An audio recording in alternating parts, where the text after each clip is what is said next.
Well, joining us tonight, Congressman Louie Gohmert. He serves on the Judiciary Committee. He's a member of the House Freedom Caucus. It's great to have you with us. It is also great to be able to ask you about the FISA court documents and all of the text and other documents that the president has ordered released to the public unclassified. Your reaction? I think it's fantastic what the president's doing. It is for transparency. And by the way, Lou, having reviewed some of the things with regard to Hillary Clinton's case, and boy, is she one to talk about obstructing justice and being above the law. I mean, she violated every kind of law and is still out there taking pot shots. But the trouble that I see right now is whoever prepared the declassification order did not put a date by which it had to be declassified and made public. And therefore, he still has enough deep staters in the Justice Department. Of course, Jeff Sessions recused himself, so you got Rosenstein.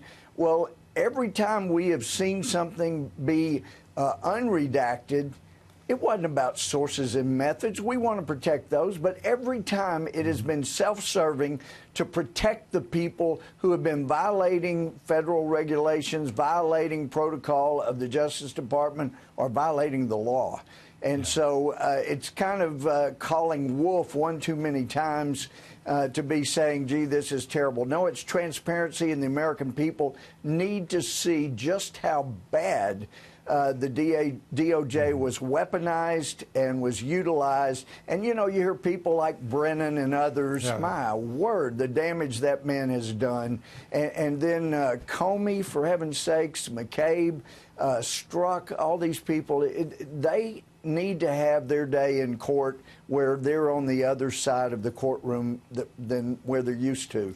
It's outrageous what they've done. So I look forward to these things being declassified. The president did the right thing, and I'm looking forward to people finding out what it says, and that stuff they wanted redacted actually was self-serving to people like Rosenstein, Strzok, McCabe, Page, all those kind of people. The people who want to hide all of their nefarious activities as part of the most corrupt.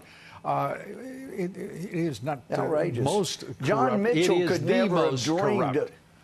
This Justice Department is a whole other place. It is an absolute cesspool of the most toxic political corruption imaginable. And to hear Brennan, by the way, let's be very clear. Oh, God. And this intelligence community that was led under President Obama is equally as corrupt and equally as nefarious as anything that was being pulled or attempted by the Justice Department. It's disgusting. These FISA documents. We know Brennan and some of the others had, you know, let's see, was it Brennan voted for communists? I did not know until last week I saw an article from 2003 where Comey was bragging that, yeah, I was a communist until I became whatever I am now. Yeah, I never heard that. Comey the communist. How about who knew that? It was amazing.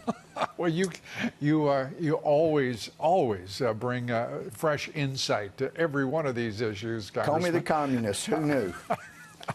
Turning to these texts, we've heard from Devin Nunes. We have heard from others, including Chris Farrell of the Judicial Watch, that there is no reason why there should be any delay on the documents, the 20 pages from the FISA court application for surveillance. There should be no, in their judgment, reason for delay on producing these unredacted texts.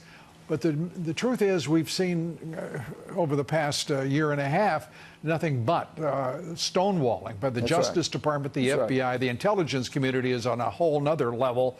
What do you expect to happen? How soon do you expect the president to have these documents produced by the agencies and the Department of Justice? It's hard to say. There was a reason for delay a year and a half ago, because it takes a little time. But since then, the reason for delay has been to protect the guilty. You know, the names are being redacted, the things are being redacted to protect the guilty.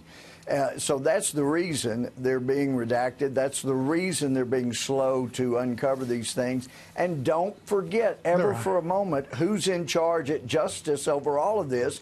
It's Rosenstein, the guy that was part of the original Russia investigation that helped Mueller and Weissman keep it tamped down so that Clinton could approve the deal with CFIUS and they could get $145 million into the Clinton Foundation. So Rosenstein, that same guy, he has a strong motive for keeping this suppressed at least past the election, as he hopes and prays the Democrats get at least one of the House majorities so they can protect him from prosecution. Well, Congressman, perhaps we can be somewhat more hopeful about the outcome of these midterm elections that the president needs for the party to win, because releasing these documents should awaken a lot of people who have been sleeping through the past 2 years. Congressman, great to have you with us. They'll drag their feet. Thank you. Always good to be with you, Lou. Good to see you, Congressman.